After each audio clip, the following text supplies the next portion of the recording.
Top 103.1. Final point. Point in the final one. It's on top 103.1. And then so you start to say Ghana watching my Ghana Puntu. And it's what you can 7 golden country. As sounds what Transibim, Eddie Jumedia, bro. Yamoa Jomo Akwaba, Eddie by the final point Jumedia, so top 103.1. Yeah, catch you now, Smeted Yam Tono. On a Casame Poss watching Yedi, when you hear me, when you hear Moby Biara, Eddie Transina channel.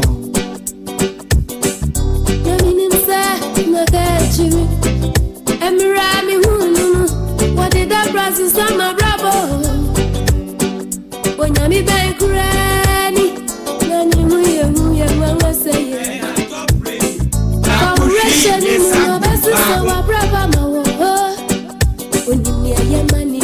that's why I say, boys, Nasa Kakra.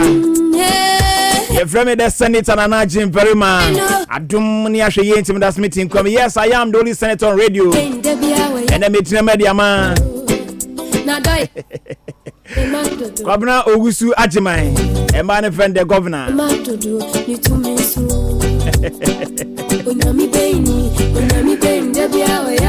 man friend the governor. And I went to Myanmar. It's your cramming a jammy Jim Kakra, my best register non crabble. If any said you open the amount, it's Koswani and Tran. Our top 103.1, the final point. And some will hop I didn't come on.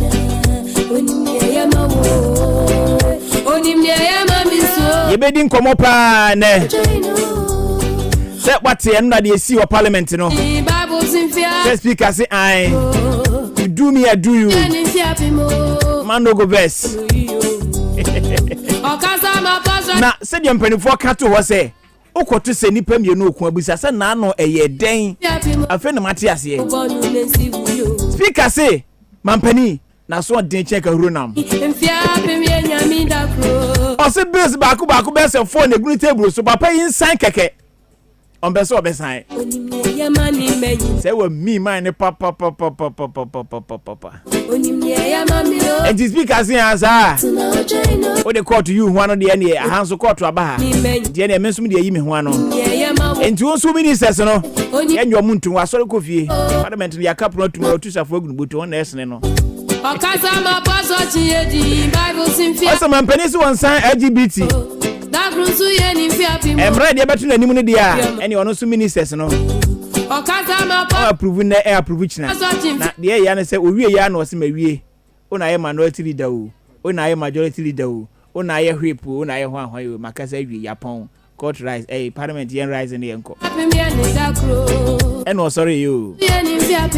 Na ene Godfrey Yebo Adame attorney general say speaker boa. Na court case here what entimi affect bibia onim se hwehwe ni mu no yo se de no yo ntimi hunu enti nanka speaker parliament wo ho kwan se mampani ministers no omodwo omutum sansa sam na wo kan no eye mienu esi pai brache nkwanta dem dafia makpo court na wakọ no eye kodwo oponkroma mo se mampani letter ode ba na kire se wayi wo madi ene wasafo mo adwuma mu na sa no letter na kire de a eso omba na evete wo mo enti ene ho court no akọ na omonso a afeni afọ wo mo a parliament approve na no so e ade na ya nje wo mantum enti we so ensem a Godfrey Yebo Adame attorney general so ebisa speaker of parliament yebedi mo enkomo ene anwumre eno electoral commission so babontin be yi anu kire mu se ai DVD machine bi anyira ne mum laptop 5 naira machine ya di ensa to so de bi anyira ni nyina wo ho but laptop de 5 ayira omo kan no kra kire Ghana for kan no kra kire obi a eti ndc fo ansem omo ka se DVD machines ne bi ayira ebetinya hadwen wa ba ebeto ni mu no omo si oda ebenya no kresa laptop 5 naira na no kra no mu ni di akire hwehwe akire akwan anche bi kra bi ombehu ni nyina de aba enti eno so na ebedi mu enkomo mampani abedi akire Dr. Alhaji Mahmoud Bawumia se de or your frabel and to a casa and said that your vice president some sao. Also about private sector no any beshepa. Now we develop mama on sweat me develop Ghana. I'm a Ghana to me abe krabeshe. And also mun komodi o ho na ebetimi edi penifo miru na ba wo me ofia. Michael Omane wa dia chairman. Third vice chairperson e wo ye NPP mu. And a former NDC MP e wo buem constituency. Daniel Ashama honorable so e wo fiase en bedi enkomo. The show is being produced by Awar Said and Philip Akuno. Dekin Bakope. Just said here ko Facebook, YouTube, Top FM online on YouTube and afi Top Media on Facebook, right? Let's share ho na afi yentimi nin komo. Research atnase.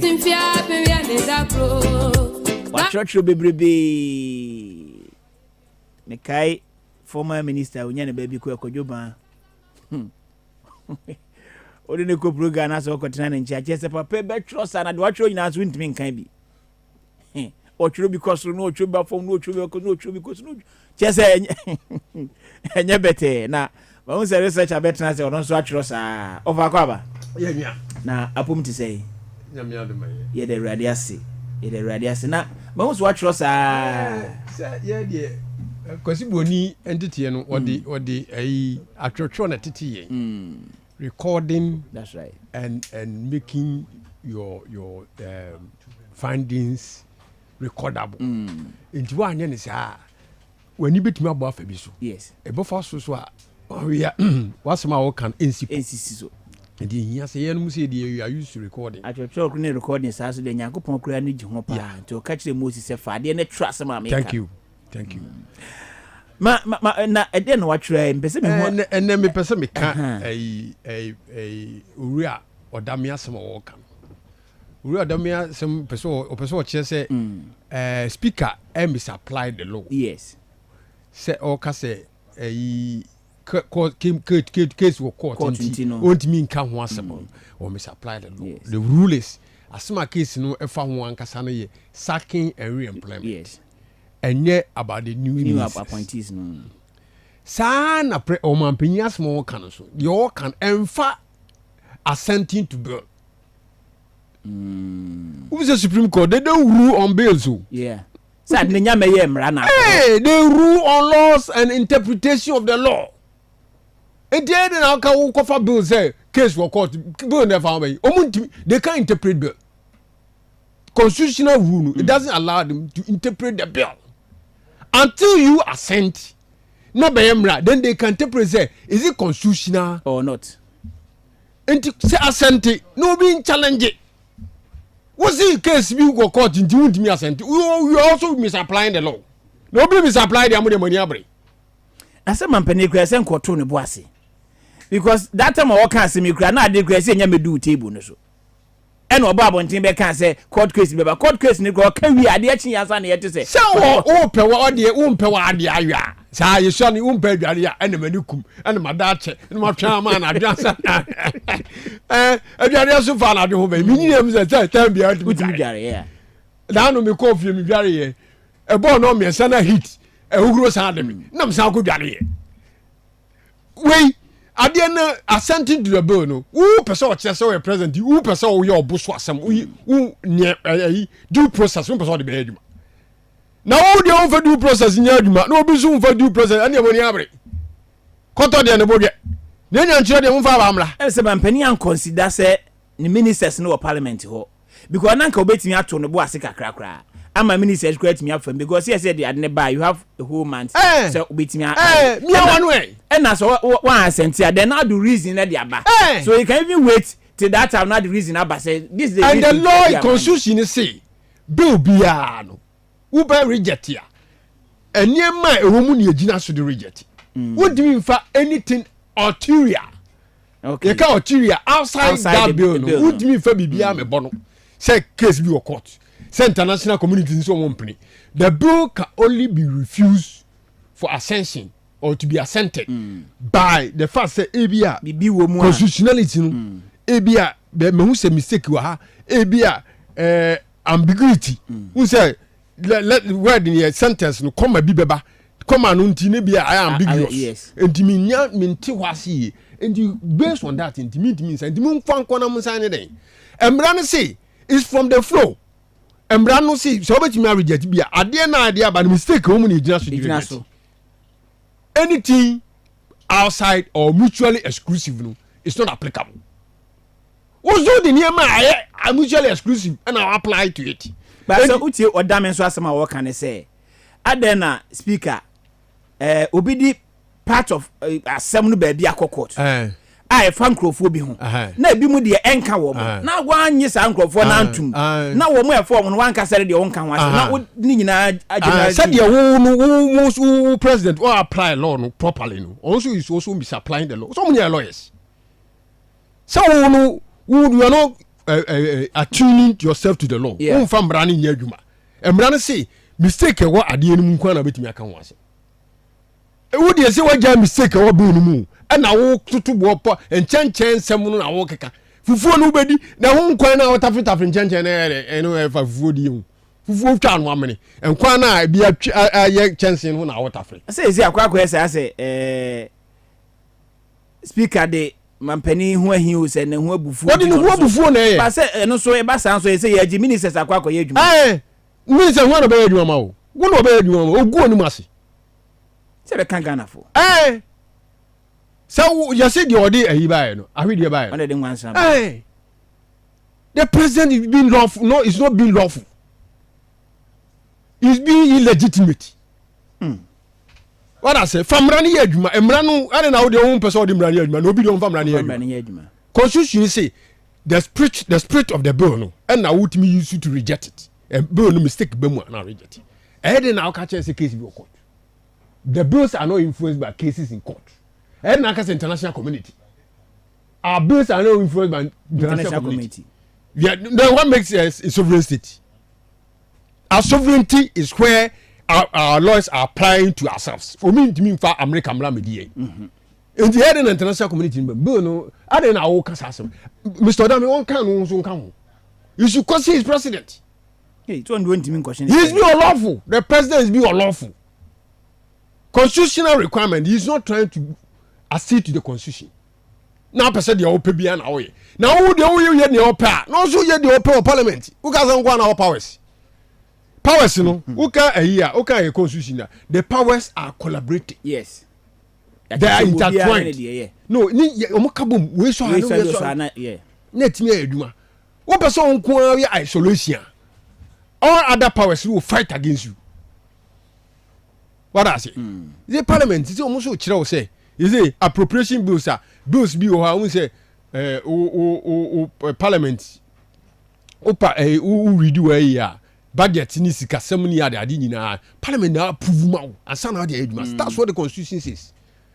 And you know so we any opa so be any omope and I say kra so no unfortunately I see what parliament yama owura John Kumani hwe enti akwakoye ade a it's hang parliament because says no 30 friends say 137 enti no say ko ba so de bibi ko akra wo ko pe favor from baby na ba so na say ko ye bibi ati sa na je say enya de be ko wonu me friend no kwasi bro ni wo ka bro fu bi e de pa the friend congeniality you should be congenial. Now, Mamin Kotu Wolo Senka was you should cajole your wife. Cajoling. Crow. What I say? A man who could tackle. So, what the powers in Yakuta? Powers in your constitution for Ninamu. The powers is executive. Application of policies and appointments. Asa? Interpretation of the law, judges. Passing of the laws. Parliament. Inti wo ye bibia wi policy no wo person de policy nyadwa fa ko parliament no mu ahwem say wo mba chichi Ghana fo nkokun. That's why they are there to control your overbearing attitude. Ebi no mo ayi now they controlling you. Say ya wo mfa mbra ne nhyɛ nsɛm nya ne awopɛ na mti na parliament no wo ye so na ye ru ko court na ayi friend say judges no a klipo ataba no. Intimate Mr. President we lawyer onimude on kokro na onye congenial na rapport, another word for so we adwuma. There should be rapport between you and your other executives. no no kwa peso me me pen na me ye so ntie ene wo mati kopo time mo ka che wo say emfa professor Michael Kwema na mo pen no ka otie ya kanya ni ne abetu nkwa mfimfin a wura baba bi mo ko we nkrata wo manum yi yes ka wo di friends pakosi papa Owusu Ankuma baya UK ambassador ibaya ana say omno so mo pe friends Jogati ura Jogati o di baya enka omo to ma wo ma ne enka we a wo ye nka ma se wunti obia ana wuntia na yenya opposition speaker ana wuntia na say he's facing you, he show you powers. You are the only president of the four Republican parliament that challenge you in appointment. Who je mugase? Who dey mugase be kofi? What I say? Intimate na 21st century ye ni abie presidency enya akumya enya himfi asem. And how shall na pressure be from international committee and pressure be from somewhere na man ni ho masa 10 ye were 31 countries omo reject say omudi LGBT bebom krum. Uganda, Mauritania, Tunisia, Egypt, all of them have rejected. Omo dey na mutimi yo. Omutimi yo hwe. So we jira na so a. Ba wo yo so osuo mu a ase krama epamu. We jira no so jina. We so fa ba be so nsu dwane. Yeah. Ba wo dwane a ba ka. Sa na America for my. So one tie nyina sa wo be kire o mu se wo be ma. Me sika so be ma in the long run. Wo man fa we banglo na ma. Bye. Ba wo mu kwan na wo du sa ko wo chi na wo kutukutu na wo so wo jimi pa. Eni o be twu fom. Abafo mu so wo jimi a wo be twu fom. Ba we dead them. Me de me hu wom. No matter anti me if we dead them. Because anam go airport bi na Bunia kola bi. Me tell na wo brofo kra so wonti. Na me tra brofo ba ko no dem sha se ka brofo akese. And was say are you a journalist? Yes. Read. No be am be dem say what is there? It's a tourist visa. So why are you asking me be pay? I'm a tourist. Did you obisa no here? If you don't have any questions, stop and let me enter. I'm not here to waste time. Bang. And you can say we no hope. I've no business to seek I say any other. I won't allow you. The visa story I know what I'm going to do. Yeah. And to Ghana for you in brand. Ye kwa ye ni I'm a fukushi ya the one sheet. Bibi aso da kro bibi enkutai. Eno anse akwa na de ombeka yo Yakopon ni do afuasia. Yakopon ase ye ho kire ye ne ye kwa ye koro ye ne hia moa. Enti ye ne hia bi. Japan for ni I'm a foko transfer for grant. Omo ma loan. Omo so omo pe grant. People so omo de kwa ti sei. No omo chi omo ko mbefa so atwa grant no. Eni niema omo ye niema omo abobo omo no pranse gu form. Amefo o man free meeting na so kwa no ma approve grant. Yesu di ye kopɛ busia kura na ye busia besa si wu no kura na ye bre be 9 months kura na edimi improve se sika na ye de ma ye betua ka. Mate me da se research offer say na so aba boy na final point jumedi ye de esum ye na tie top 103.1 na wasungu so wuti na o kwa onkoboko mo ngu ye presidency ni hufi o mo ma banyina no they ensure the sanctity or the sacrilege of the president. So also temranto also demranso ye adwuma mo ngu hufi ni o ye no obe sole no ogu presidency ni hufi as a presidency no eni animonyam bia obi ati ko for time obetima te se parliament ko for the ade akwa ba parliament anya adwuma mo ngu presidency ni fi on sorry boko bedase Abusia Top Radio 103.1 the final point jumedi na igusu no mempanifo atrase ye baba bedi nkomo nsem no eya hodo miensa na ebedi hu nkomo de edikan de course no na e wo parliament se speaker se ono nso nsem bi wo court fa appointment na mpani ye de bae ne hunti no ojo mutum anyeye ti wasori atusafo agunu botum mako ena ene Godfrey Yebu Adame attorney general HSS da bi speaker de no ye no amfamra kwam essence asema wo kan se be yemienu ena waka ne mienu abom de afutu afra enipa ni bi wo ho a omo ho asem ni ko bibia ni omo ho ntia de ne anye sankrofo nantum enti bi di sankomo no electoral commission se ne machines bia anyira BVD bia anyira ne mum laptop ni bi ayira na laptop na ayira no so kra no emfa esunsuaso bi ama elections na ebekoso ni mu NDC for so oboa Vice President Dr. Mahmoud Bawumia asenya me na dom na so ba obe the focus no be ko private sector so na onam so edi mpuntu edi aba e wo my Ghana mu enti be di science mu enkomo growth track se mfantu eni se bra no mfa track and show kam se de be yakromfo eje wo ka on savit masaka wade ehu hia pa ene ka boarding ti misrew bo dwapade ho ban ene growth track for eni nkomo se de be ya metimi aboa na ya bo dwapade ho ban de ama 0244 287 565 0244 287 565 na ono mo etimi edi enkomo Pepsodent de nyina yenim Pepsodent de no a no pa anwumre nyina no anaja ye de ya portion ye de APC em ye no mote eyi pampan firi ho esan so boa ye boye sen ho ban de maye Pepsodent ene de nyina yenim ene omo de cheku e de aba chese na nanom de a na ye de twiri yese no ene omaye na befo kwan so awon saka bi etiwa num pa enti we pepesi de a mananye Pepsodent Yesu dempo batteries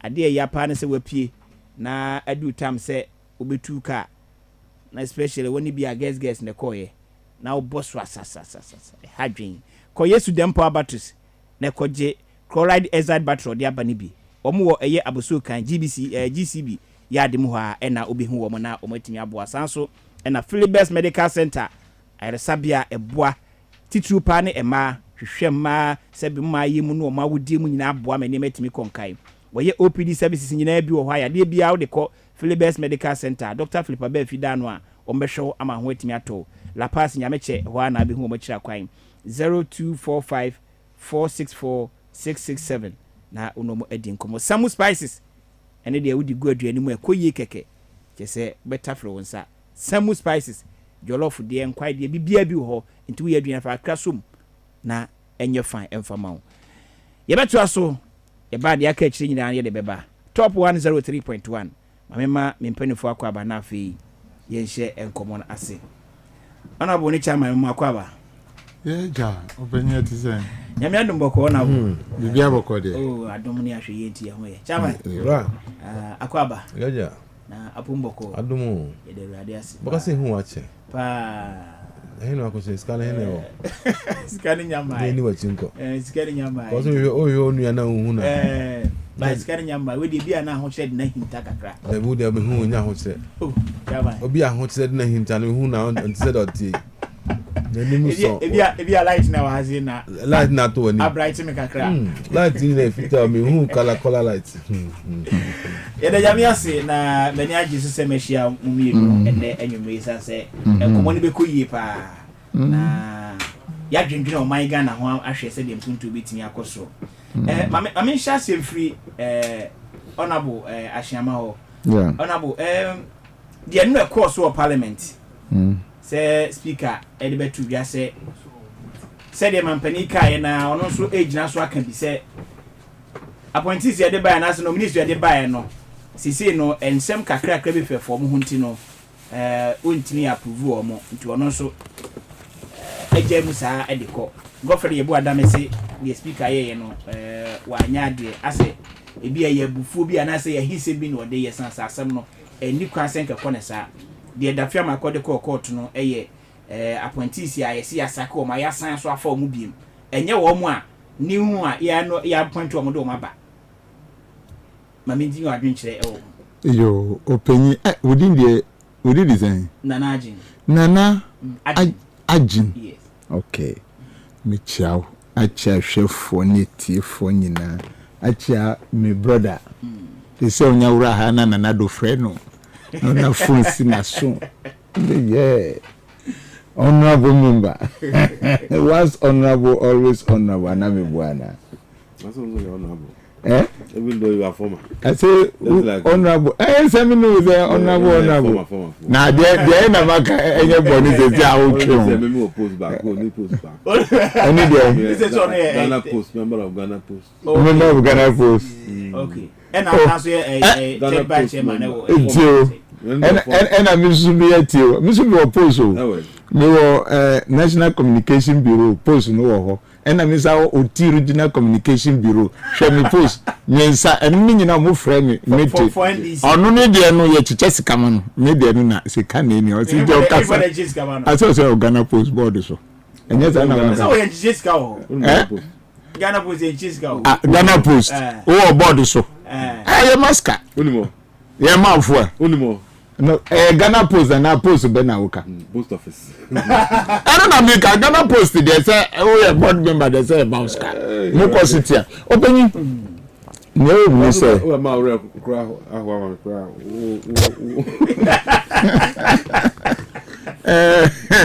Na LC Indra no. Who could check Ghana Weber. Oh, once a teacher ayubia ya training. Obetumi ahu ewiase ni niema esese ekoso onipa dasane na brabo mu ni anamo a otu. I was a trained qualified teacher then. So I was a teacher and then I've been a marketer, I've been a politician, now a businessman. Asem we see Indra me hu letter Efrom Mampenya kachi. Me fa letter no ena me hu ye. Letter no me kese mu de boni bia ni mu. Na we di mienu enu na MPP for interpretio. So they lack some of them who read and say different things. They lack comprehension analysis of that word. Those words desist and cease. And say because Ghana is dealing with a democratic dispensation that focuses on separation of powers. Executive eyo mampenyi na kachi ewo ho. Ena judiciary Supreme Court no omo wo sembibia no. Ena parliamentary legislature no ye mbra no omo ho omo nyina mana moto no nsawoso kona bra na weso akowe nchen na parliament etumi aye adwuma be ye mfini elu ni Ghana fokra aka se da be na mo be pass adiwe eno ma wie adwuma no parliament wie adwuma na ensio na eto ewia na ebo esese enko mampanyi akache na onsani se ube sani se unsani SSN koho inti sa mampenyi to meet nasi ekachira ni secretary ni din crowd say santibedia tu openya santibedia tu say chro letter say na fakoma parliament clerk say asem LGBT mrani we amwaye wi am person mamu fam si hakura muson kamu mamu fansia in the parliament edumani infana opposite fanko. My president is behaving like a spoiled child. That is what he's doing. Oh yes, for 2017 ama MPP for ya tanechi nanado di boni ye ka musi yendisi fono ye na yenye we di boni sa asem kokota no di nipe eteni ayeni ope asem biti se di yenye levy asem separe NDC for the court. Court adi asem no ansana na ndo assign. Court no adi asem no ansana wa asenti. Wa bomaya bro wrong governance. My president Nanado Danko Akufo, he is behaving like a spoiled child.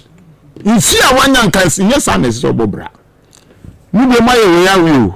Inti mbra ushe Ghana weba Miko Kasapa. I said that parliament should pay the presidency back. Ewo Ghana weba pick. And I was very happy say at the end of the day the speaker produced a document and yes I go pay Lubako. Say omo nyina about Supreme Court di. Nanado about Supreme Court till Nanado kra by the time he met the diplomatic community wa catch omo say what say till any document kra what is obinu court. What you krata bia nyamba nanimo o say what so obinu di court into otwen wa obi a on sign document mi subanu Into or trend. Daddy. But I say, into the as sign it. Why are you waiting for the people who you said that they are going to court? Document them by the maison. Nabotre. At the end of why should your president, your father speak like that? What interest has he had to open the mouth like that? No. If you people cannot do analysis, let us talk. Please. You cannot do analysis. You see, the periodic event and your utterances. Why would it so anwa? Mitise binu se mu koko. Nipam unu. Intinu be twe. Tio. Ena ampene ampa. The experience no bi su koko. Inte ye kanana. Omampenya kachi omu kura meka say per this statement on na sumo per the statement he has made. Oh, but say the last guy or watch one na oye na do. Me say nyabotre ye nye nkoda. Miti ha mi chen the last guy penny. So we person ka say ye penya mi ye penny. Mi chen penny. E ba mu say na obi di asem kokko be kokko ka kire man penny.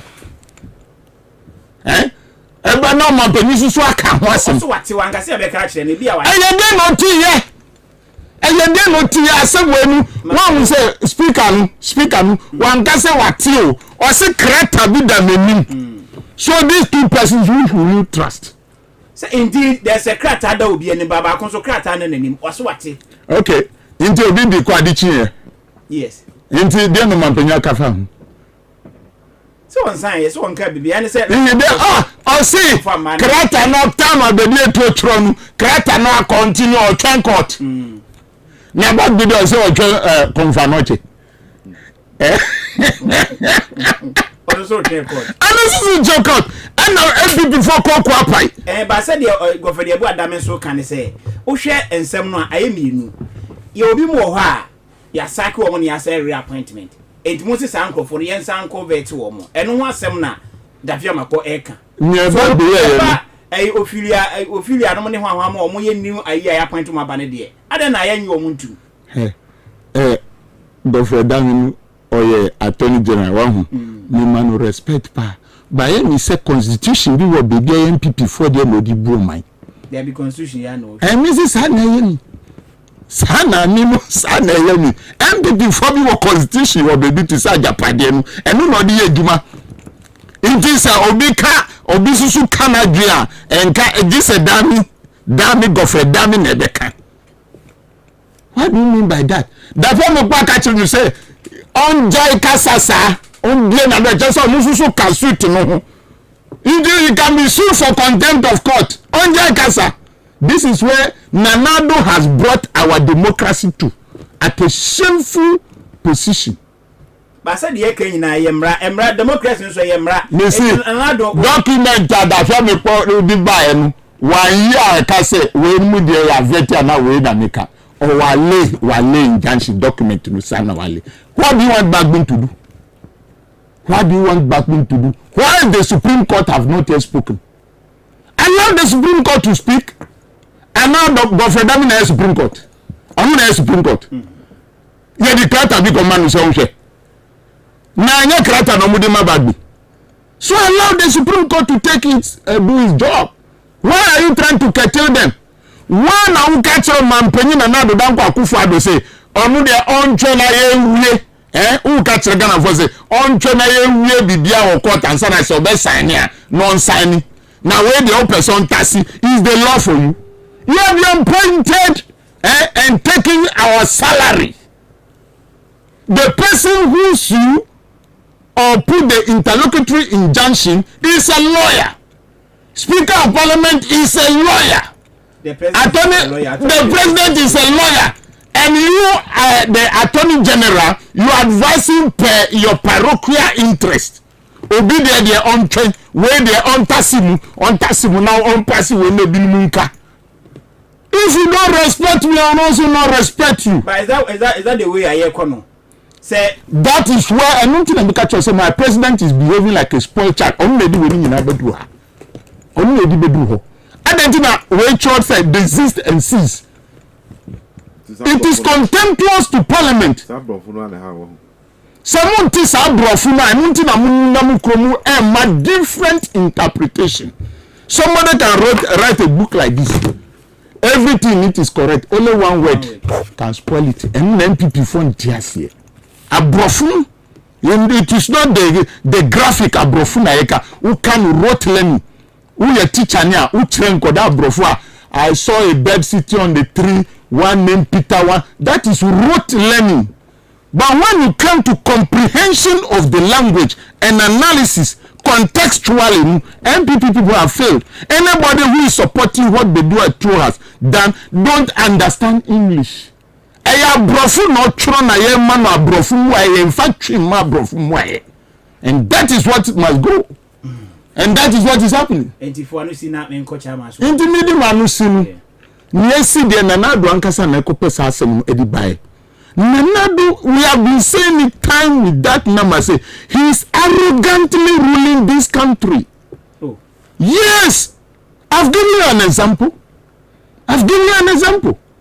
But so he's a lawyer. So if say when him say asem Supreme Court, na mean to me say ya lawyer say try no ho hia. He has that. Me anu dey oche me penny me nim me classmate. Who na ochere me. Ndra me ba na no last week me buy matriculation. Odi book ba na me fa book no. Me hwe book no sa. Na ni mami bi say me hwehwe de na me hu course am me baye mpese me say me ba de no ewom inti me hu ye na me ka je say madam hu ni rivi mpese me say ba de no ewa ha na me hu ni classmates na do de onya se me ni me class hu na hu ka kire me so ye lawyer hu na hu ka kire me so ye lawyer onye lawyer na onye lawyer so ye lawyer Mahama Adams Norfa yehwe we gulusu court to say ye manu ni bail o mama nipa wa hwe adi ya gulusu nenu e mampani se court asema mampani say lawyer no betumi a kire as a teacher I teach everywhere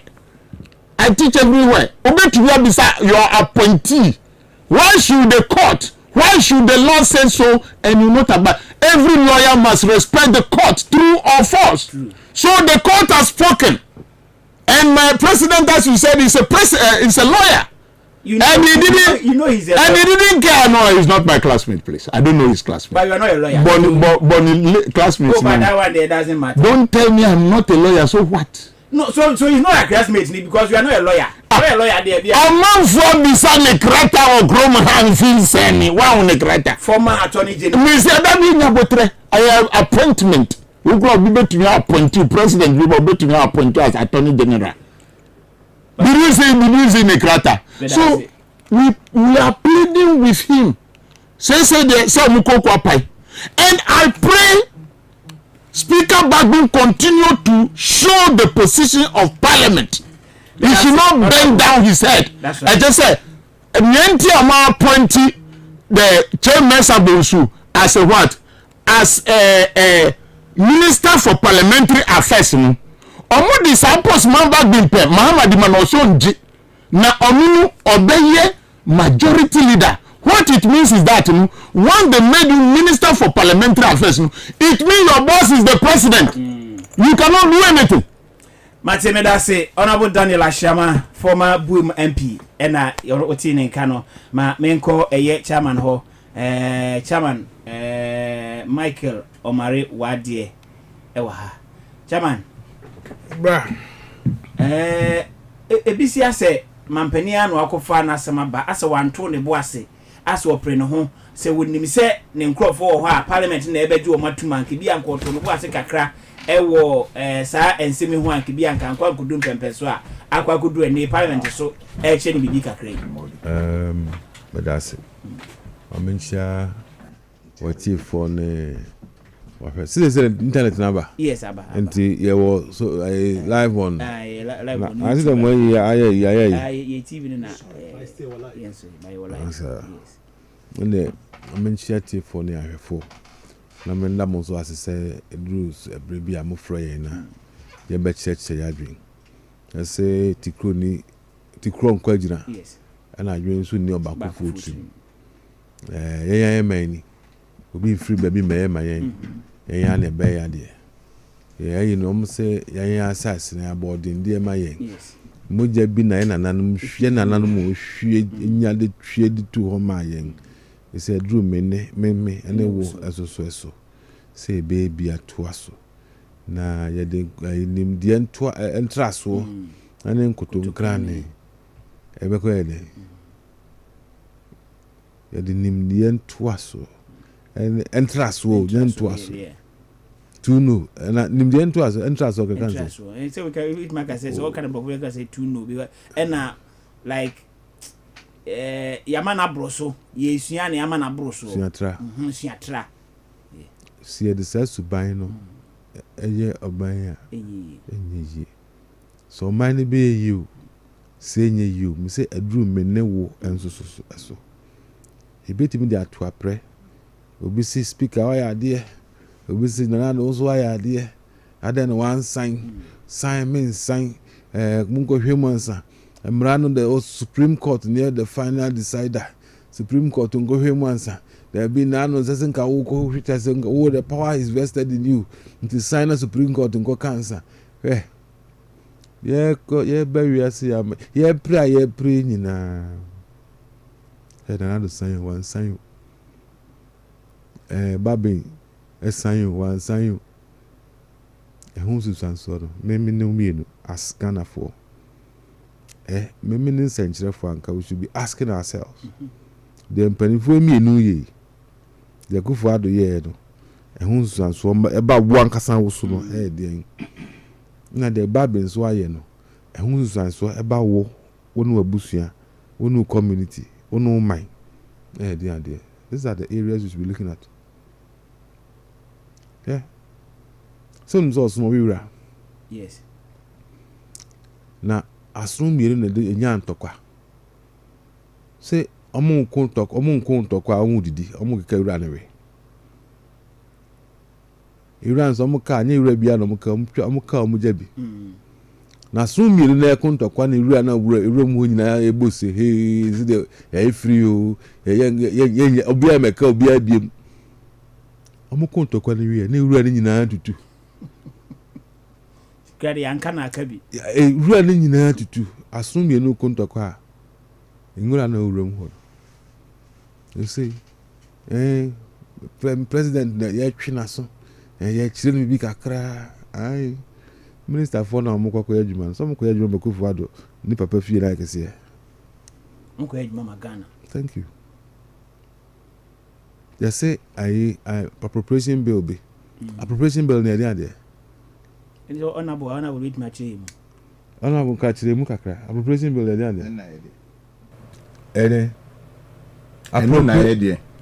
ade what is me call parliament that musa appropriation bill ade and so one call the end you free unko parliament da ubeka bagbe ka sema o se appropriation bill no kan ye appropriation bill chire Ghana for sika jetri shop money ai dia magana ebia yese ensamu kwan ko slow ana se adura se to ya contractor kan otumi wie ne ntem back when say parliament wa tum this afuache ne botum ne sana kan wo ko enti ensamu kwan na ka ho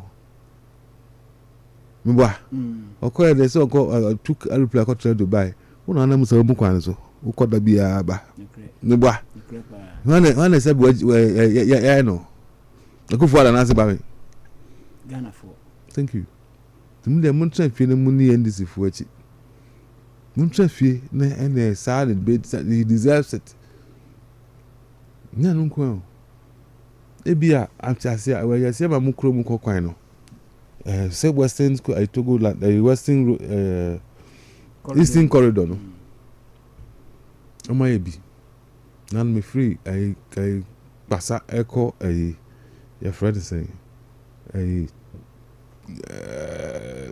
I chrome work for us and lead straw baby challenge kind makaka crave na do passa menim so me free ho ba omaya e bia ne ho kwan no sika and e ko appropriate una de bia so ra take passa wa 20 this year 20 this uti wa 20 this year to ote what 20 years ya to chrome kwan sika ye kwa koji MP MPs for enye ye de ensan ye me yo chrome kwan Gbagbe who are to parliament in him or cockot na Dubai to a near Twi Kufuado aso tena ho se ya Twi Kufuado aso tena ho say you must say na out here no sa that is what be more na say the mampani no so eye no so ene fresh awi na ba then mampani aye abai lawyer pani e ya attorney general go for the your boy yes o binim so lawyer be binim so top radio mo lawyer for mo lawyer for aka kire mo say top radio enkrofo be the letter b ba but I don't know what they bas mon sam mo hwe the man sign ma mo nyimpo enya sa hu sunsanso no be so a chen de mo be ko sign no e bet me atwen na court no Supreme Court no enka na asem nwie ansa na trans ya kasa asem na ono ay security man ana so na oni wanu odin ono atimi trans radio so ya ka asem aka nka binti na ko gina ho me la aka kra me de me na mra na ma me kwan asem na me host program ma koje what's na samba when am I holding responsible Akufuado say me lawyer penny san not throw you the gap a you command you know but there to call no yes no kan or say about the attorney general advice say I say ni hampo ni ba ya tese mu ka mo de letter B mo de ayi na ba but say munya copy of the Supreme Court ruling here ya the letter attorney general ba ya nya letter from the Supreme Court I say ma ye hwe ya anye ho hwe ye ntwen mundi na se mumun sanka because ya tro ye letter si ya serve mu se mun sanka ya de mu hold on mu ya kum sasam na o kan nya no kura mo fa kwai asma mo fa ba mon salai da fi amapo ai friends saying omuli that friends saying the odi attempts are da bi babu ya nsa kron to bet me to car no they on the motor no convoy quick stop on the motor so is convoy motor so is speaker yes so when you are passing with the also yellow crazy at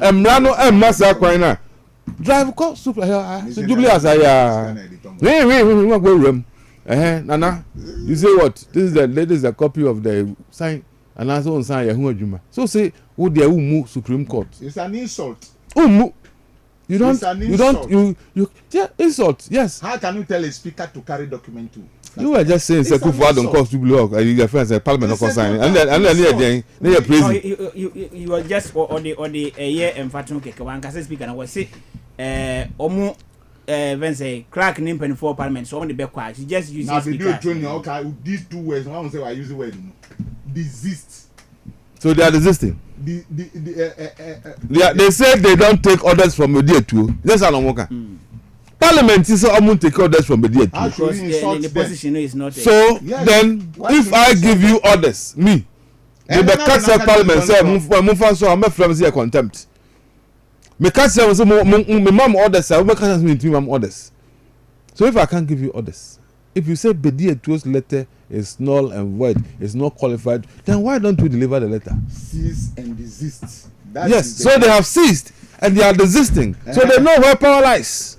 So it's not Bedia 2 person said to me or what to and parliament if we say Bedia 2 needs our powers no.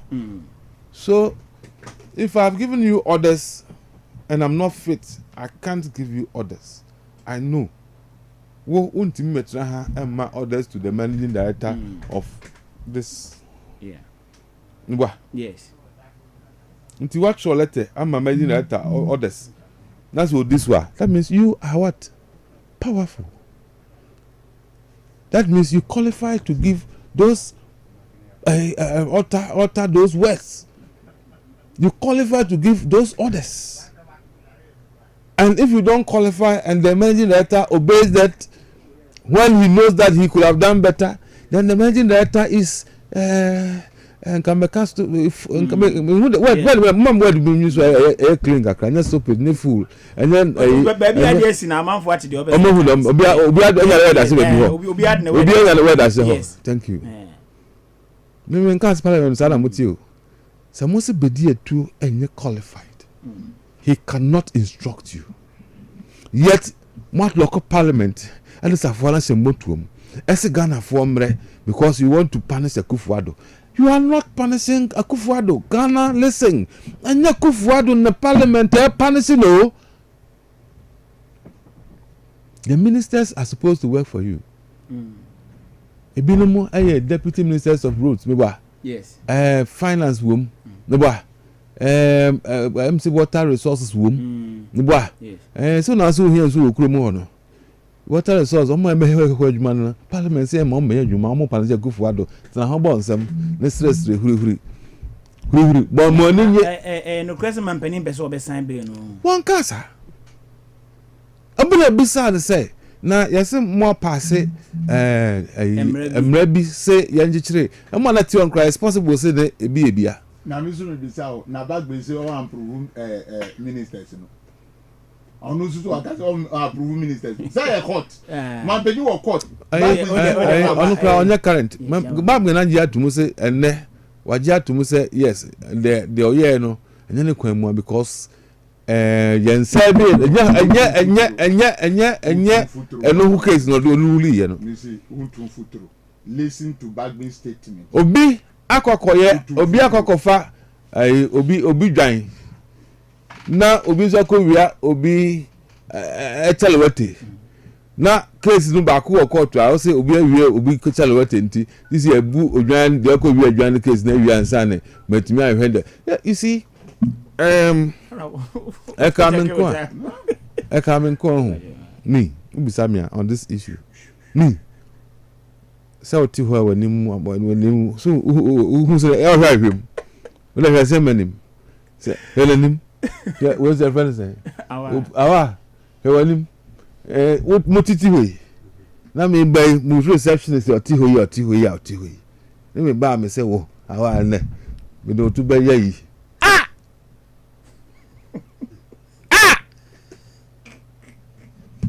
I am not very interested. I can't even imagine.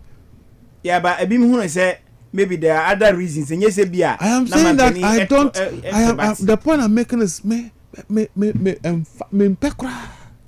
But if we are passing a law, as a simrano, it me edit a chink of free home. That means just was here at here in a camera. Ya picky be near the num. Yeah. But in this law, maybe a company, the Biamica, say, come here, Pampania, come here, man, driver call, Parliament House, speaker for them, brand Messiah.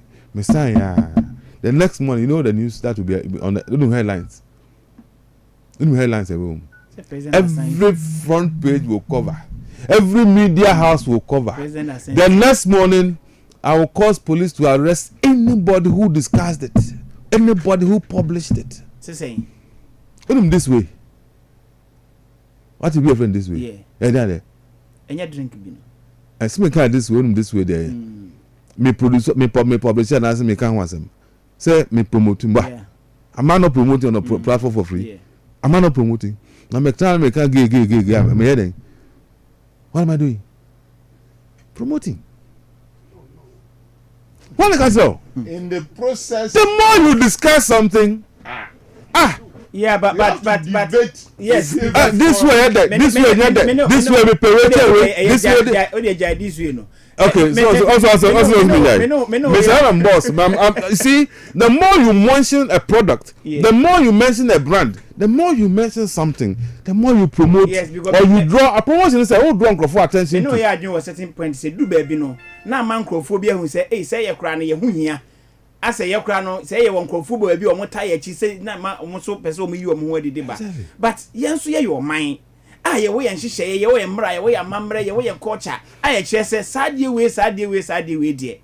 Say, your mark cry with pity, dear, young peneso. Because I was a 2 yen echo secondary school in him could you be here for yen or Barbema, meaning or Barbia, no we need no for or say Bema, yen and Nam yen in the Coba, Obian for Banco Boni team, Obianco kind of shade. But when it got to a point, he said, dear, yes, some of my crying now, may person about or buy em rab on Timmer, where I'm person for do sad, and I say, a yabe saying so, I and she say, any a mamma and your culture. That is the point I'm making. That is not the it is the promotion. It is the promotion. And I miss Misro. Emma and Sanchefo. minim so to tree. Yes, papa. What me from a translated brofo. Yes, but so tia same way. Sexual orientation. And so these people are normally underground. It's difficult to identify who they are. It's difficult to reach them with awareness. It's difficult to reach them with treatment.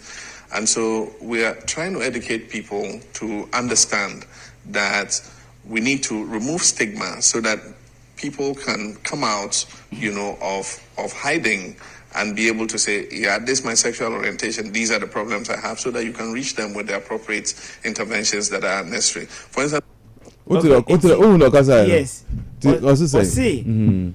Nipa na omo yes ade na edin se obehu wo mo edin se obetimi afro omo aba peti mu ni ade omo aso omo hye ba bia omo ntimi pie enti omo pese omo fa kwan bi so a omo betimi ama sa ankrofo no apia ba abonti abeka se we ni kwan me ama society agi atum ama Ghana for so agi atum one like say no one like say the word intervention and comprehension yes one like say no. Interpretation you have given. One like I say. One like I say. Former president away. Yes. Former president of Ghana. John Dramani Mahama. Yes, but or say intervention we or say. Okay. Gave for no. Come on, not a president too. 20 or say gave for no. Enter me says Oti. Interpretation to me interpretation. Yeah. The word intervention there means what? Intervention. No, so why here then I don't have a teacher. So one come here. Yes, but yes, but you are adding something to it. But I didn't know. The word intervention was from his mouth. The person who was speaking. All right. So listen to it again and see if we can get the word intervention. It's difficult to identify who they are. It's difficult to reach them with awareness. It's difficult to reach them with treatment. And so we are trying to educate people to understand that we need to remove stigma so that people can come out of hiding and be able to say, yeah, this is my sexual orientation. These are the problems I have. So that you president now can answer me. What you babonting? They remove stigma. No. The word intervention that is there. That is the core of the mention. He was talking about say ebi mu kra po ha omo yare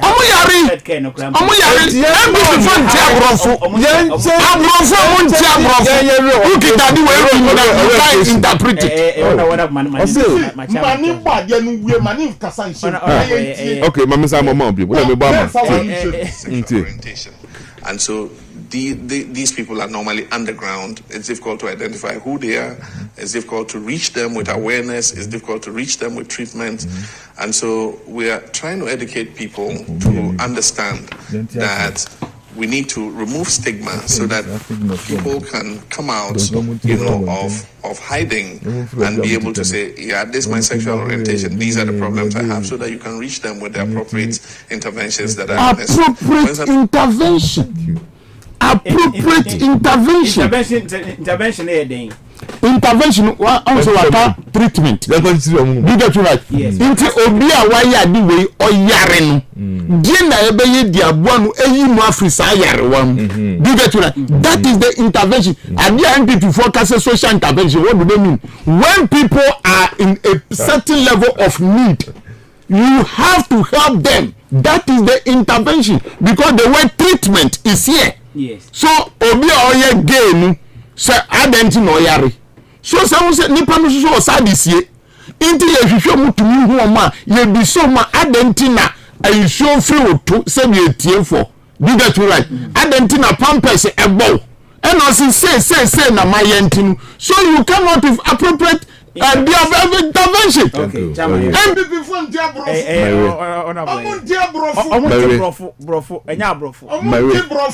We can asama na mpeso okano ano. Asama na mpeso bafo tias eno one watch mu. O say amanfo Ghana ha ye krom ha ye values ye nyi omuntu. Enti ase etimi educate me no mean Ghana for. Ni aji omutum so that ombetimi afiri ba bi omotete ho no. Aba. Na omo babonte etimi so omo yare etimi ahwe omo. Mempani former president Omama on the position no.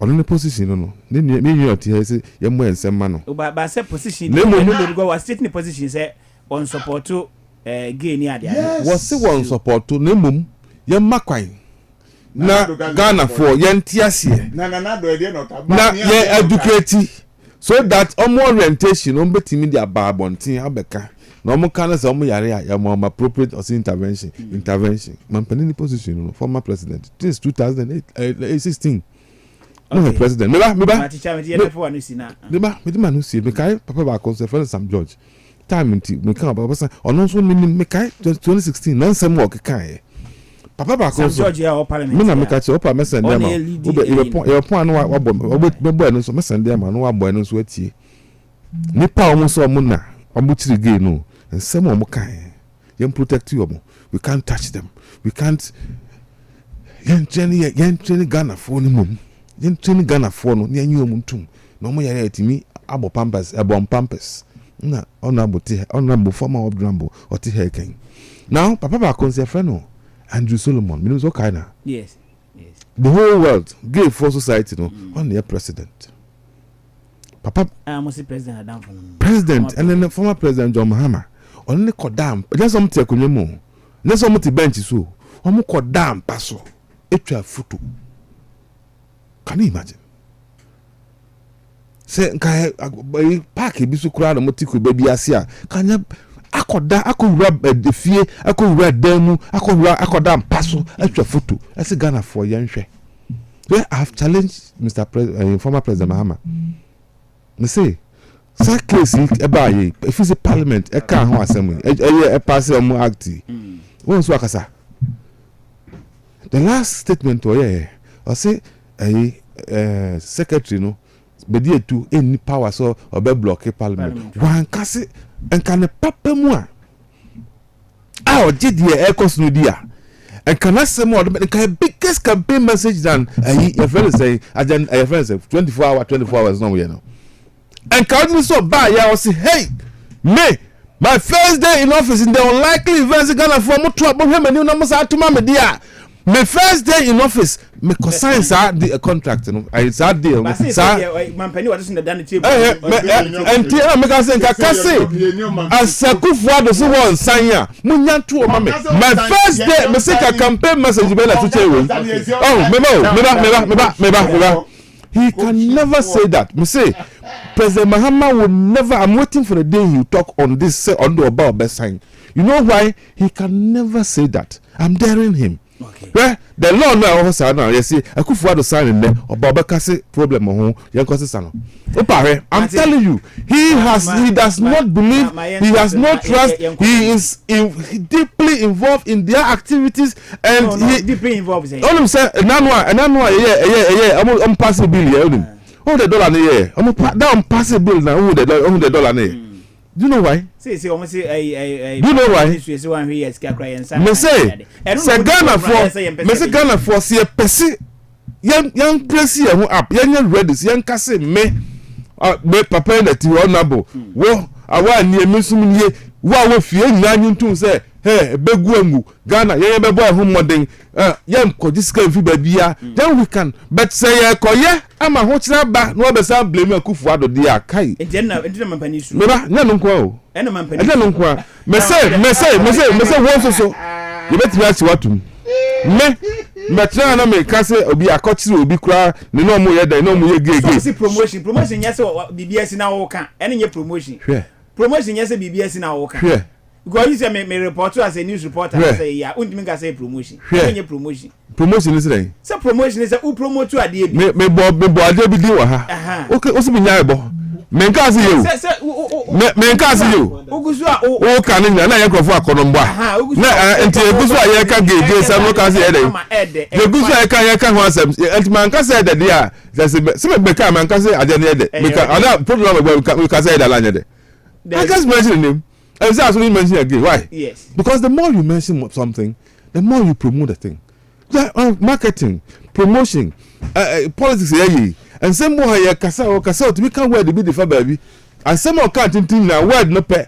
will be and America no you free as betu die mu no thank you enti wana bo pacho brɛ mu na afi yen hwɛ what the science anya yen ko science that tie ya ni ahwɛ brɛ mu je se me na bia me dwane hwɛ ye second one na oka word bia na ka me hwɛ video bia ma oka word bia say intervention promotion parliament o jetre obo appropriation make 18 for me pamocha omonte no ye MPP for the atro omwankasa majority group let omutro no there is nothing like appropriation in it.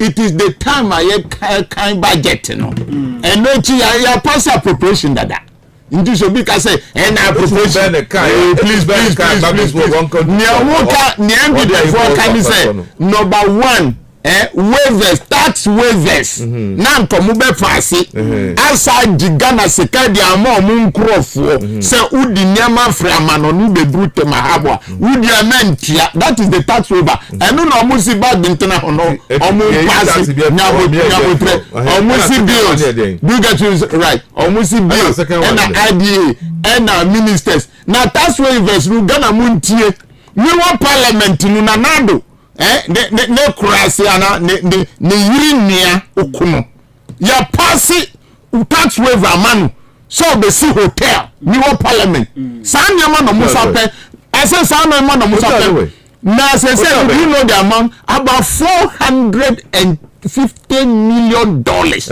Meanwhile we are looking for $600 million. Seven and tax waiver no atwa ka ho asema MPP for gina o chinchinya say yen some pass say yen no ye the over $430 to $50 million e di chain crop for amudi nyama ba na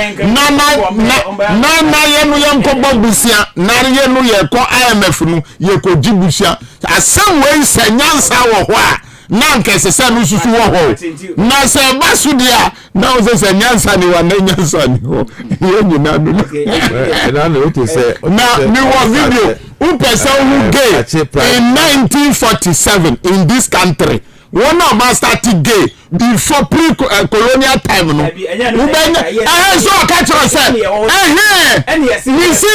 we see Ghana ni obiango so catch us Mahama ni gay na ada no bini ni angasa ye gay 1947 ya jimatu watina UK oma pramu na makotina Australia obini ni o the busiani gay obini ni ya oga obi catch us Mahama ni gay ada and me catch us angasa Mahama ya gay yes na obi dia mangasa ni anu ya gay ya pramu na Afri UK ama na Australia 1947 what is MPP talking about? Because you don't know their trial, nothing a big boss. 1947. Yes. Not gay. Yes.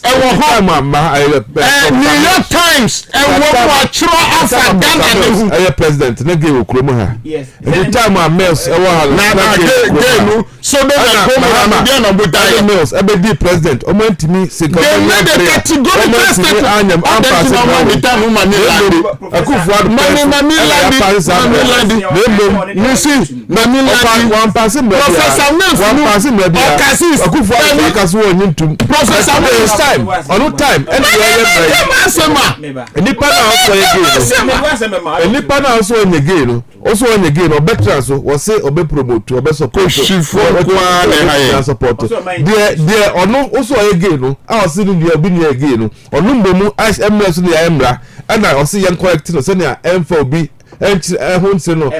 unnecessarily and no correct and Supreme Court to decide I know they are only again Ghana agro super Monka say electoral commission BVD machines ye de ba beto aba ne bia ira electoral commission simoboa BVD machines only massive ba kwa ya wo sase ma okay Mina make us alone. Member, also. Oh, so you know, and I know, Metier, NDC for penny back. Or say, verification machine, and they got opportunity to meet electoral commission for no. And no, I'm be sound, say, my machine, a biaira, and I'm to say, I am back. omo machine bi ayira osi isi ni jitum osi sa no kan and I started thinking oba de ka ba okay me ba ne ka bi si ase ho na 10,000 Ghana cedis dem obi awia minim ayoka saka yoda se na makani se awadia na okọ from ho na mpa ne car no 10,000 Ghana cedis dem and this is my cousin obi egbo makuwe bibi my boss specific amount 10,000 e da car nim obi awia obi say awa ho na badwe say onimu be first so yes because na okan so obi awia scan da car electoral commission entung ma obi asin ne bibia yira yet NDC penny party miko na nim ko bisa say yesu obi bia yira yeah so security police for electoral commission somebody baby start looking tracing I'm calling on the IGP, the security services, those who are in charge. Yes, the electoral commission call on them so yes, and then they should invite the person who reported to them. Say Oma Diaira, I'm from a two joe. I'm on country obia. Yet Oma admit say laptops 5 Diaira. I feel quite cannot say the man. To me, my cousin almost some laptops now. Almost I call here verification machine. No, I'm going to kind of because or say machine is here. And also buy say verification machines. I'm going to say yes 7. One can 2. Osa can figure. Say Ghana for say they make say multimasia dia. As I say. You started shrinkophobia. They are dangerous. And then the comes from the drone. Who got to a bar? Ghana has seen to a bar to the secret bar. You saw the camera with the phone. One can sacra to a bano. One can sacra chakra. It's Mitchell to the bar. Almost say among one and name Yansa. Yansa, tell me, Yansa, and as the DNB. With their bonanim. Bonanim, not the name. Adia I see a secret to confront drone be jama pempem na me to awahwe se me to e ma ho anas me to ma ho anas me to mi na me to mi ensa anas me to no sen but say NDC ampushia ona wo am say obobibi am say obobibi of say NDC ampushia se bia nko easy me cancel my laptop boom na ira la bi o meme say eye dan no mutimi hu yes say meme tia mi ni na we yes. Because not easy mekan. Oh, mekan. And they have so many machines of these machines. And for them to know, say specifically, Madia Samia, and then they see this is what you're at about say, and then mum na ya never laptops 5. I mean, so Monsango come machines need him. Possibly they took the laptops and they took the machines. Who took Akron phone? Yes. Me see what Timia Bekasi with verification machine 7 a year and quadie. Baby, I would go no. Monsango kind of beam. I as I will refer to Nippon or Becca and yes, someone now machines. Oh, Ruby. And one Sabab when Tibesu say a be an easy for Quebesu and what because affected. Maybe I'm the machines go, maybe I'm the machines go. There be. It's a bit out better. Now, what to me, obitim be boy man, so machines they go them one. It be a move 7 a year. Now so nya aware if I could kind 7 and buy that who will you ask straight away when any intelligence any security any science any straight away say ebi na artist because easy say machine dey be nyirae and na intact name laptop na and bia it could be say artist be ni party ya or no ko catch you I didn't pay to you. The person who said that is a senior member of the NDC. Very senior member.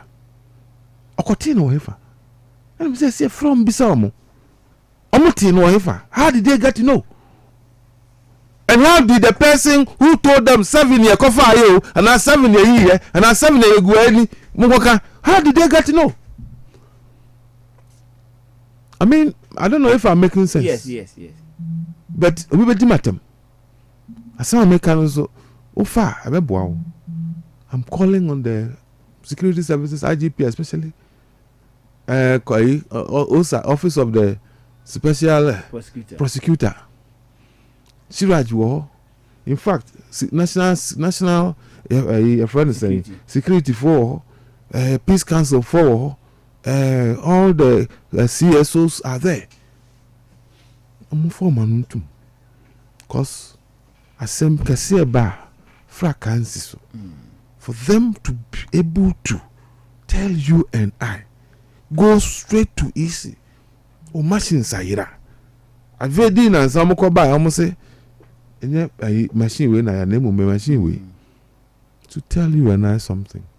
And any maldi deputy director of elections e kasa no so kire say say nkomo kran so ambeka en kai sini so mbeka say o laptop bia na laptop na ira so kran so no e betimi affect elections no and na make a laptop no kran no e de we bia because sir maybe verification no kran na me too worried because verification no we are now those akotim so wo na ntimi nto aba because then every verification even your phone so take phone beyond the number unique number enti wako wia verification machine now e do see e ko to about those akomia so a uba co station hono e be ka say verify no to about that say machine na akomia so no a verify that so the original vote you can cast.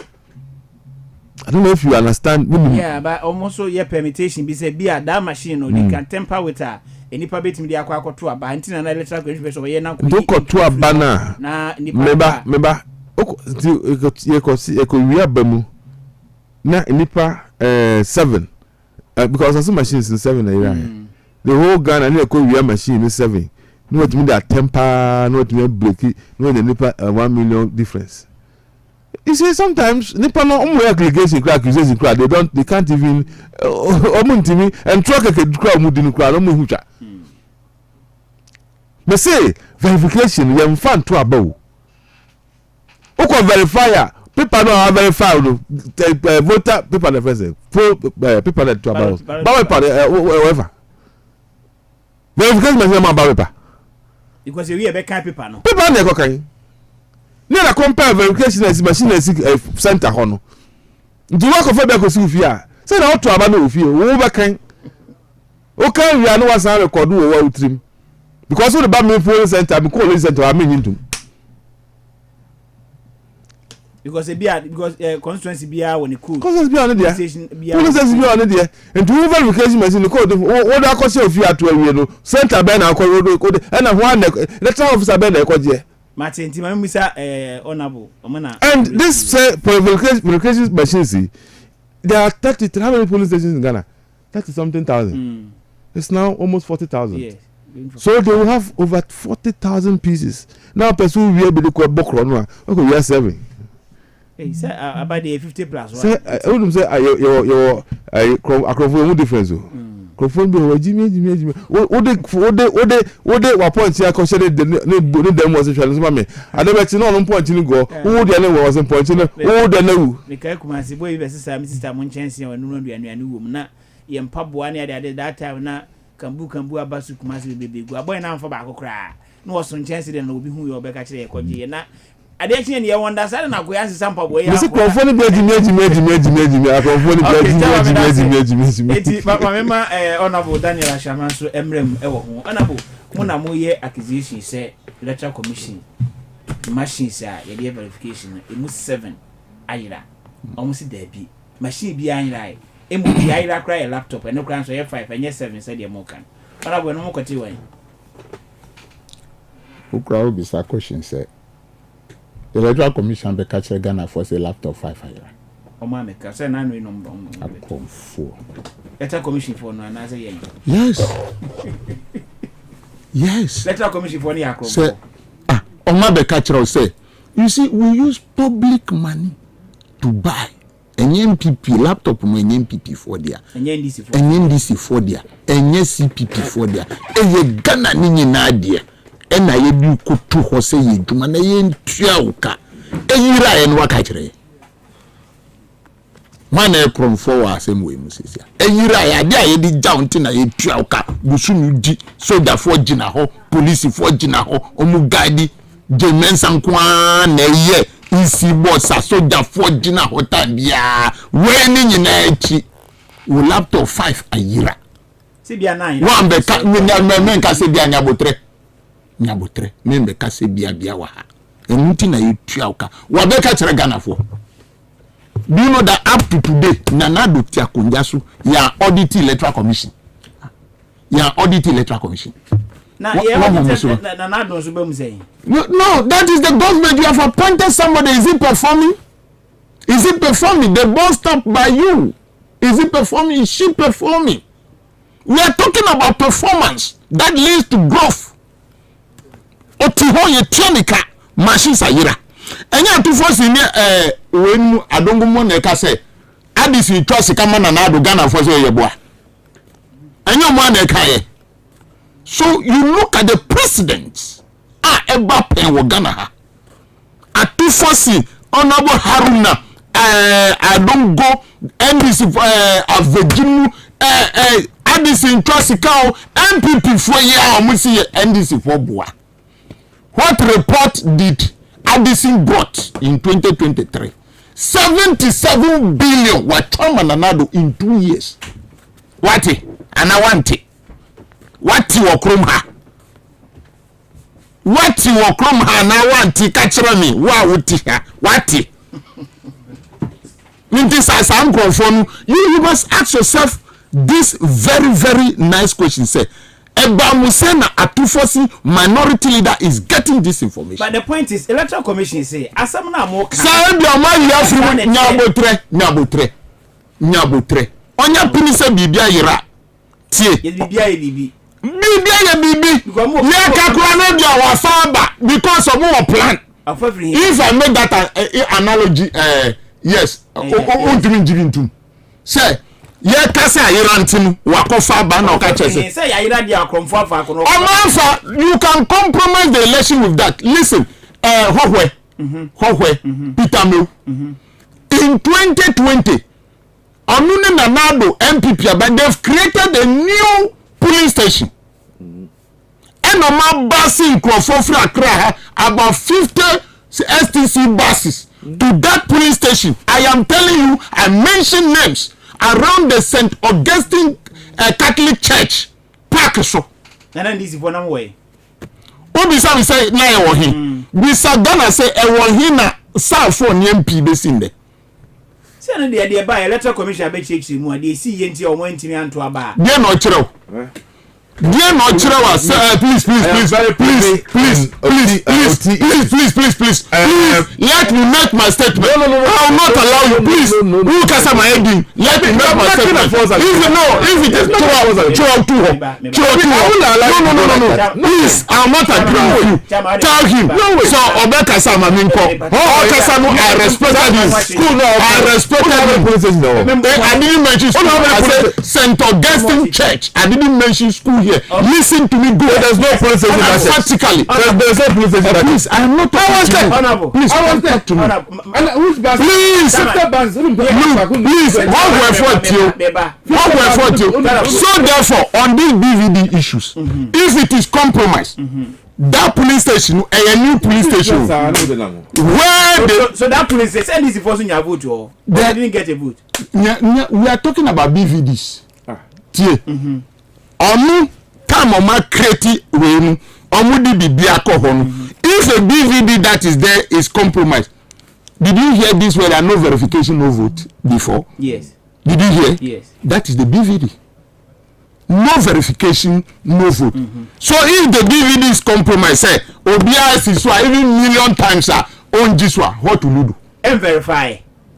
Obaka says verify, but the machine stuff is compromised, and I want to be this other. If the machine say verified that, you say the machine has said verified, they are verified. Yes, anything Amika say, it has become a great concern.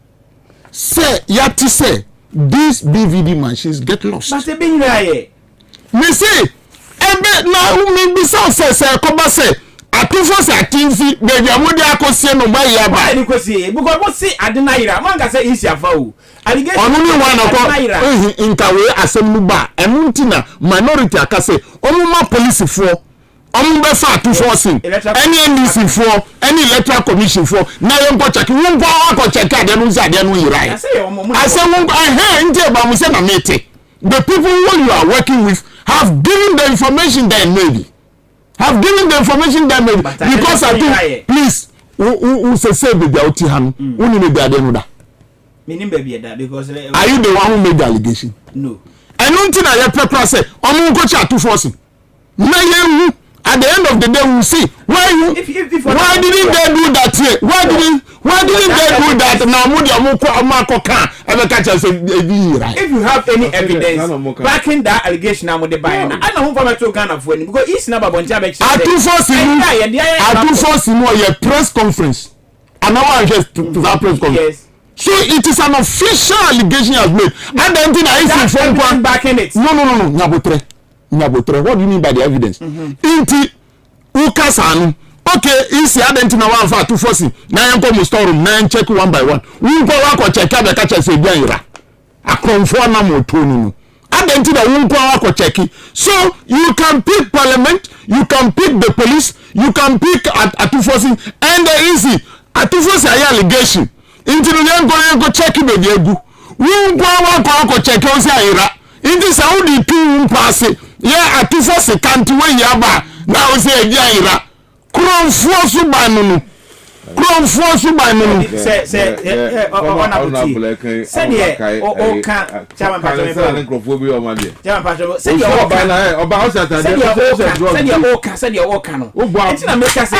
you have a certain evidence against the EC. Emphasize DVD machine. I don't know emphasize evidence name to because say DVD machine behind I. Then the laptop. I 5 and naira mo can 7 machines or see laptop 5 naira they are carrying now ho and also NDC so see mo kwa some so mega so okay mo pese mo kwhwe machine up to now we don't have the evidence saying in ho up to now that we are speaking where is the evidence? I think those machines belong to Ghana now time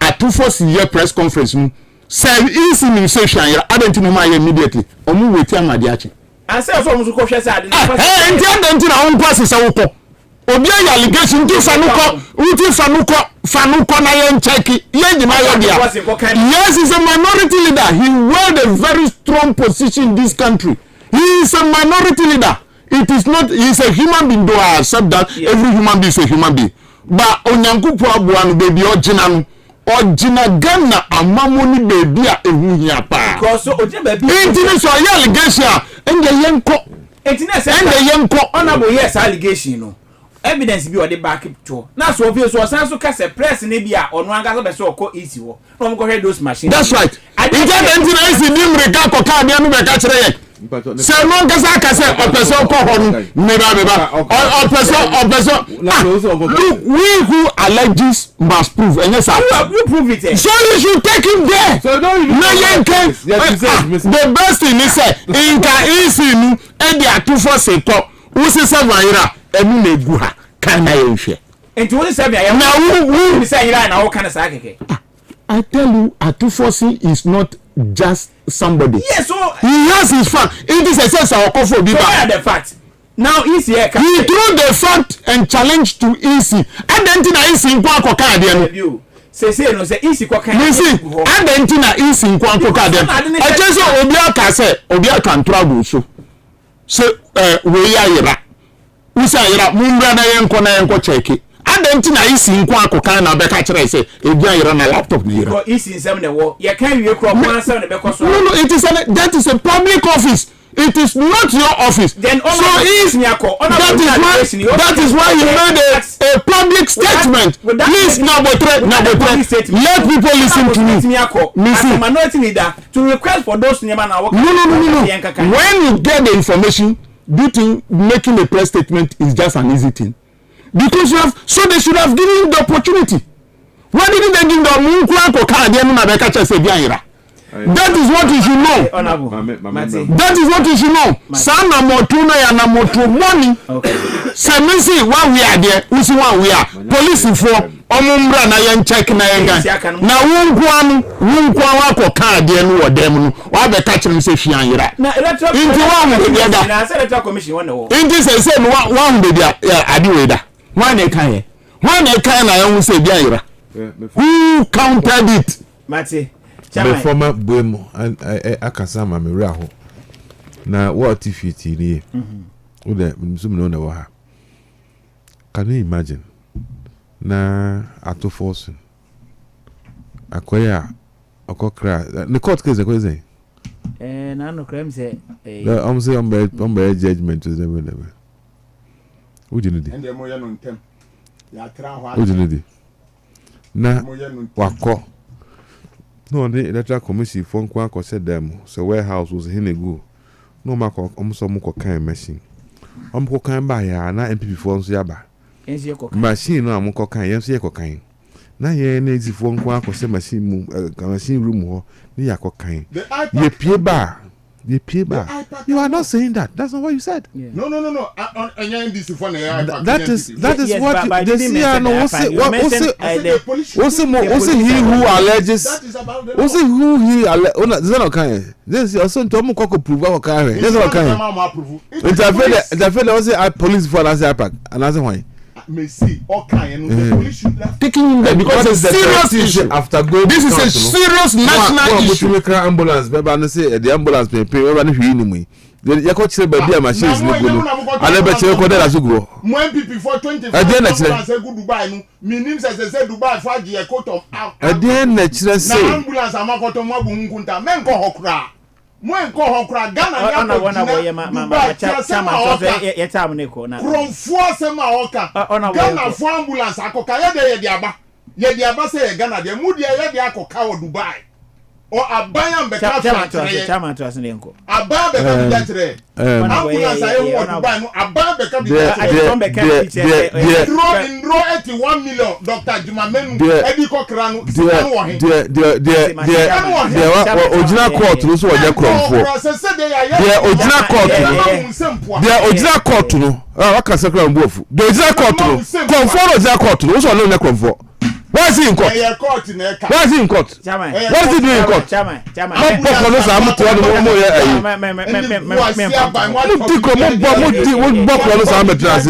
Ube ambulance 25 ambulance.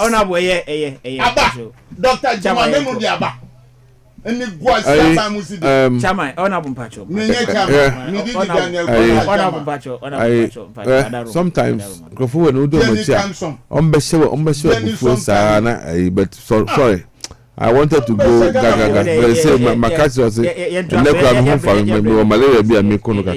But what they are saying, what they are doing, and how they do their things. Yeah, to be out one. And now you are notisi say obi ya chiro obi or London with several millions of pounds. What here no? Ana na city of most one am call baby am call America UK ho o ma ko chinchi yes security dem am say ya chi obi sika o. Yet they were able to put in the minds of Ghanaians say obi avia Ghana sika nyina ko London. I feel we're election year. We know them. UKC. President Kufuor time.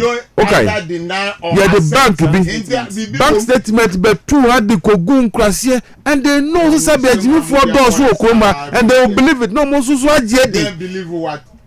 And throw the don't we are there on Hopa. Yes, you cannot find. Me say one more a year circle Dubai 400 million. No Kufuor Dubai. Or the under 400 million a year pokwase a year tema a year friend say aboso kan a year bechebi a year a million. Why do you come for 52.5 and then which hospital renovation almost the 400 bed and the car home 400 bed renovation 400 bed the car home $400 million. That means Ghana has one Mpabako hospital bed. It means $1 million. taxes no enye no nko 52 correct airport city airport new airport almost sa airport sika no and sometimes you wonder and is for to force your mama allergy say machines bi ayira say nka yisi so me kan kire Ghana fo na say me kan kire laptop aban adwuma okrom ha omo ne ma ayira car kora pickups and say the hottest stay car area pa pickup and see I know some of the trackers at home because smart driver ne here they omo aji some of the cross mine inside you some of the cross over we don't know vice president to me and the last time what is our bank there in that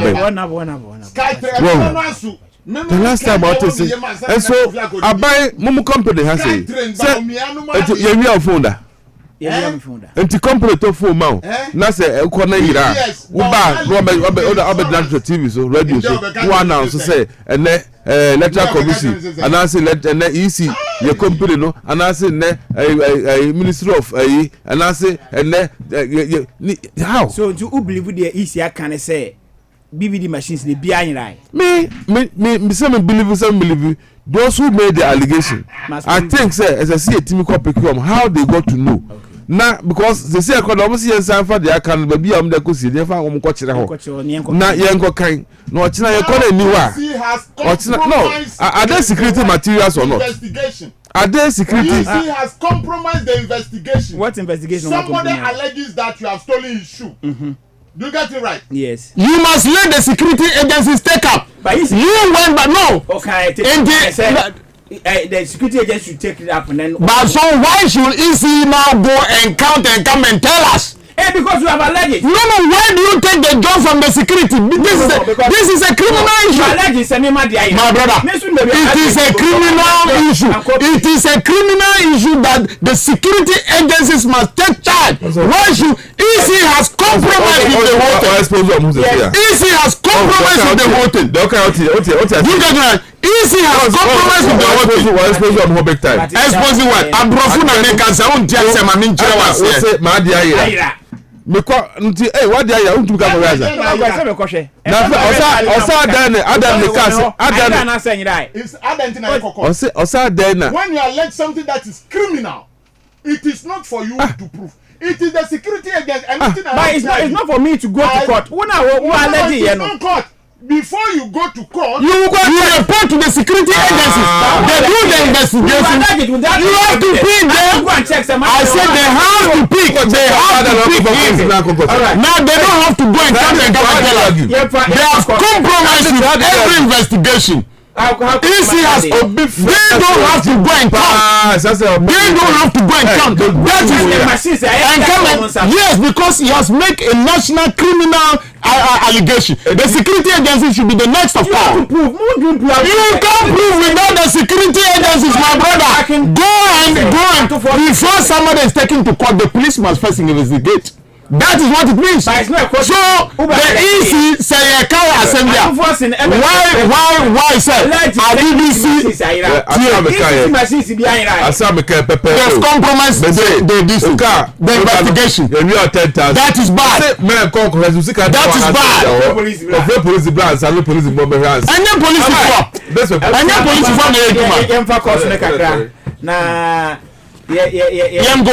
So but check akana fa course ga wi ananka obi abesa ekọ na obekọ 0 kan ko mu disem mo 5 6